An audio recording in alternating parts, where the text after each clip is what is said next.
The use of magic and ethic rules. Wicca, just like many other pagan religions, practices magic. That is because we believe that our minds can affect reality in ways that science has yet to discover. We conduct spells to help people deal with some common life difficulties. However, we practice magic under an ethical code which states that we can only use magic to help someone if it doesn't hurt others. We think that the energy we create impacts what happens to us. For instance, negative magic bounces back on the perpetrator but is 3 times more intense. We sometimes refer to that as the threefold law, or the rule of the 3. Other key ethical principles claim we should always seek to harmonize with ourselves, other people, and the planet. For this reason, Wiccans are often concerned about the environment. About death. Wiccans believe in reincarnation. The spirit is reincarnated after death and meets again the people it had intimate personal relationships with in earlier lifetimes. The goal is not to escape life on Earth. It is to enjoy life over and over until we learn everything there is to know. After that, our spirits enter a realm called the Summerland, or the Land of Youth. The origins of Wicca. We can trace Wicca's roots back to pre-Christian religious traditions, ritual magic, and folklore. However, most Wiccans today get their inspiration from the Gardnerian Book of Shadows, a collection of rituals and spells created by one of the most prominent figures in Wicca, Gerald Rousseau Gardner, from 1884 to 1964. He was a retired British government official who spent many years in Asia for work. Gardner spent time there learning various magical practices and occult beliefs. Moreover, he read a lot of Western esoteric literature, especially the works of British occultist Aleister Crowley. Gardner returned to England before the beginning of World War II and got involved with the occult community in Highcliffe in 1939. He also formed a new movement centered on the regard for nature, practicing magic and worshipping the goddess and countless other deities. For instance, the Horned God. Gardner also drew heavily on Western witchcraft traditions. Following the removal of England's outdated witchcraft laws in 1951, Gardner published Witchcraft Today, 1954. He also formed his first coven of followers and, thanks to their input, developed Wicca as we know it today. In the late 1960s, the idea quickly spread through the U.S. It gained many followers because an unorthodox lifestyle, emphasis on nature, and spirituality outside the traditional religions were particularly popular at the time. Gardner created a system where the priestess has priority, so Gardnerian leaders trace their authority to his coven through a lineage of priestesses. So I would like to interject right here. This is very interesting. This more modern Wicca developed by Gardner truly resembles the elite occult religion and practices and what we see with celebrities and the Hollywood industry and everything like that. I do believe that they are all associated with this, especially because of the mention of Aleister Crowley, who that is the founder, one of the founders also of Freemasonry, and this I feel kind of correlates, has some relation with Freemasonry, and even we can say there's some maybe connection to Scientology or something like that as well, but definitely I just feel and sense this particular more modern Wicca is truly what's going on behind the scenes in the global elite occult, is what I would say. And are they doing things with all good intentions, like it was saying here up in the part about the ethics, and doing the magical spells and magic only if it doesn't harm anyone? I would have to disagree with that as far as the very rich elite occult and what they're practicing. But then more on a broader scale, just average people who are in this movement of Wicca, I feel they're more innocent and doing things with good intention. But I think, this could be used for good or for evil, these powers. Okay, so now I'm going to continue here. All right, so later developments. By the 1980s, there were about 50,000 Wiccans in North America and Western Europe. Despite a slowing growth rate towards the end of the decade, society seemed to embrace Wicca and its practitioners. The movement expanded to include several variants of Gardner's original teachings and rituals. Some of them include the Draconic Wiccans and the Neo-Pagan movement. See, I feel like before Gardner's time was the more traditional Wicca and witchcraft. I feel like before Gardner's time was more of the ancient belief systems of this type of witchcraft and beliefs in honoring nature and all that. So okay, so here, Alexander Sanders, 1926 to 1988, founded the Draconic Wiccans, and their most prominent belief is that Wicca is a woman's religion. See, I feel like they're kind of like twisting it all up. The modern ones are kind of twisting it all up instead of letting it be as it was, without so much defining it and I don't know, altering it, I think. Okay, the Neo-Pagan movement is a parallel group that worshipped the goddess and performed witchcraft, but avoided the label witch. In the 1960s and 1970s, a section of Wiccans disagreed with Gardner's belief that garments hampered magical workings and refused to adopt his practice of worshipping naked. See, Gardner was the corrupt one. It's the ancient Wiccans who had it right. And I have to say that witches have been around since time immemorial. They are mentioned in the literature of the Mahabharata, written 5,000 years ago. This is one of the oldest practices, you could say spiritual practices. It's one of the oldest on earth, is witchcraft and witches. This is nothing new at all. But I feel like these modern people that have embraced this and wrote about it has kind of corrupted it and turned it into something that it wasn't. So, all right, we're going to keep going here.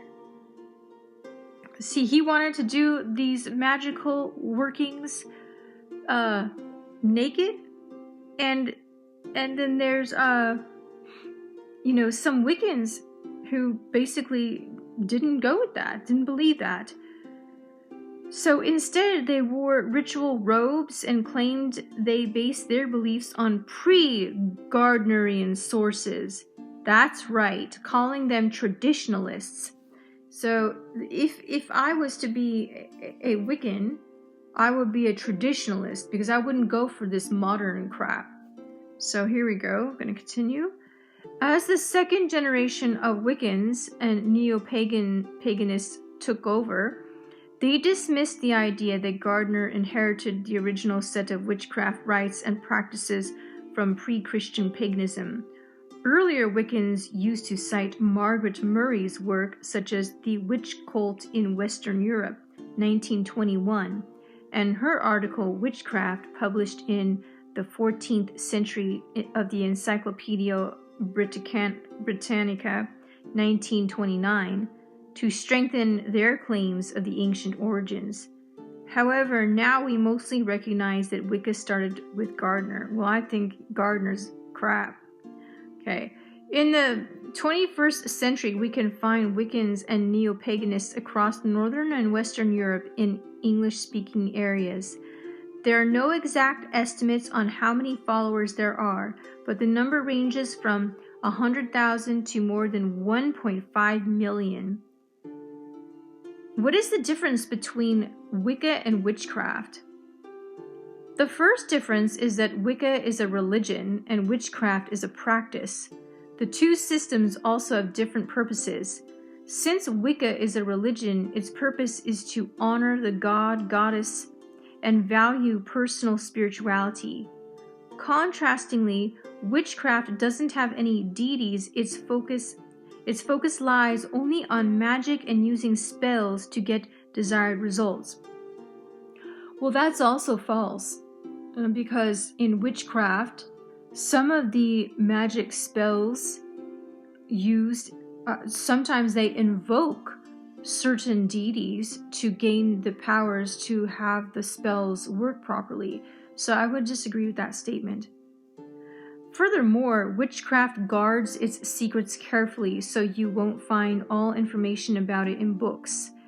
On the other hand, we barely have any secrets, with all the information written in the Gardnerian Book of Shadows. Also, every witch can have their own Book of Shadows, which they can show to others.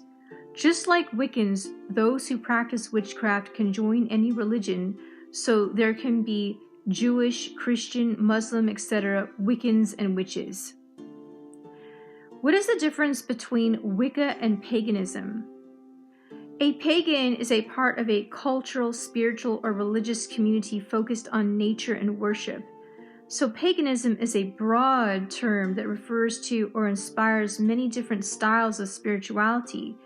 Today, neo-paganism centers around pre-Christian rites and customs and a great love for nature. Wicca, by definition, falls within the umbrella of neo-paganism, but neo-paganism and Wicca are centered on spirituality, fertility, and nature. What is the difference between Wicca and Druidry? Well, while we commonly honor the goddess and god, Druids are more polytheistic and animistic. In Wicca, we frequently acknowledge deity as most significant, along with anthropomorphized spirits or beings. Druidry, on the other hand, prioritizes the environment, spirits of place, and ancestors. Where Wicca is generally an initiatory tradition with formal learning, Druidry is more experimental and personal. Druidry teachings are also available to everyone. Now, here's an interesting one: Wicca versus Buddhism. The two religions believe that pain comes from ignorance of the fundamental nature of things. Although we disagree on what that true nature is, both Wicca and Buddhism teach about the cycle of death and rebirth and practice meditation. Kindness is also one of the central principles in Buddhism and is very important to us.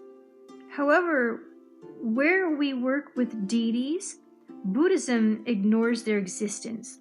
Okay, so it's interesting that actually Wicca is more acknowledging of,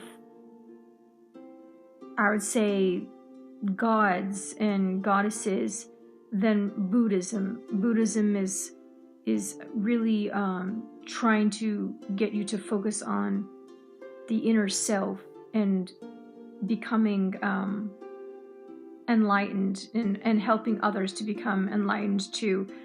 remove the suffering from this world, and it doesn't focus on gods or goddesses. Okay, Wicca versus Celtic paganism. While there are aspects of Celtic religious beliefs, mythology, and folk magic in Wicca, our essential doctrines and beliefs are vastly different from those of Celtic pagans. For instance, the Celts believe that gods are their ancestors, which is not customary within our religion. Moreover, Celtic and Wiccan ethnics are incompatible. Where we have a harm none rule, Celts believe in heroism, tribal honor, and duty to the tribe. So, Wicca versus New Age. As a part of modern paganism, Wicca takes its beliefs from past cultures and traditions. On the contrary, New Age movements believe in the coming of improved human consciousness. Furthermore, our theology is immanent and connects the natural world to the divine. New Age favors transcendence of the physical existence. Ooh, that's very interesting. In fact, I would have to say the elite occult may be more of a New Age occult than a Wiccan, or they might combine factors of both. Wicca versus Heavenry. Heavenry encompasses a variety of practices and beliefs, like Germanic pagan reconstructionism, Odinism, and Asatru. Unlike Wicca and certain kinds of paganism, Heavenry places little emphasis on magic and witchcraft.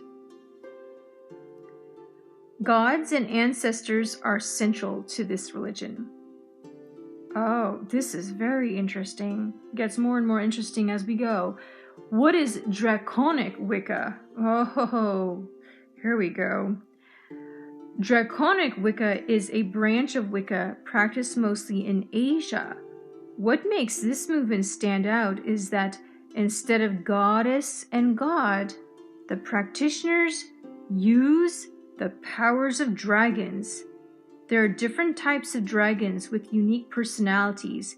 Usually they have the combined powers of the Wiccan goddess and god. Oh, that is so interesting right there. All right. What is Pan Wicca? Pan is the god of nature, the wild, shepherds, flocks, mountain wilds, sexuality, and fertility. Margaret Murray wrote about Pan in her 1933 book, The God of the Witches. There, she suggests that Pan was a version of the old horn god worshipped by the witch cult throughout Europe. Her work had an impact on the neo-pagan concept of the horn god as an archetype of masculine vigor and sexuality, which is highly significant in Wicca. What is Shamanic Wicca? Shamanic Wicca is a combination of core shamanic techniques and Wicca as we know it. Core shamanic practices include drumming, chanting, dancing, and spirit guides that are used to gain entrance into non-ordinary reality. What is Fairy Wicca? Spelled F-A-E-R-Y, Fairy. Fairy Wicca is a contemporary Wiccan tradition developed by Kisma Stefanich. It loosely relies on Irish mythology, at least as Stefanik interprets it. Fairy Wicca has elements of Celtic history, folklore, pseudo-history, imagination, and other non-Celtic sources. What is Correllian Wicca? Correllian Wicca argues there's a single source from which all paths emerge and depart. This belief extends to the ability to select our own path as a witch. According to this movement, the gods are the human beings of knowing and dealing with deity, which is transcendent in nature and beyond our ultimate ability to comprehend completely. What religion is most related to Wicca? There are several religions that have some similarities to Wicca. For instance, Hindu and Wicca are both traditional, polytheistic folk religions that stress peace and not causing harm to others. On the other hand, just like Wicca, Buddhism is not based on rules and divine judgment, but on understanding our connection to this world and responsibility towards it. Wicca is also compatible with several Afro-Caribbean religions. Oh, that's very interesting. And no wonder I feel a bit of relationship with Wicca, and also with some certain forms of Wicca, partially because I'm very much related with Mahayana Buddhism and Vedic culture, which is the root of modern day Hindu. So this really does have some personal meaning for me as I'm learning more about this.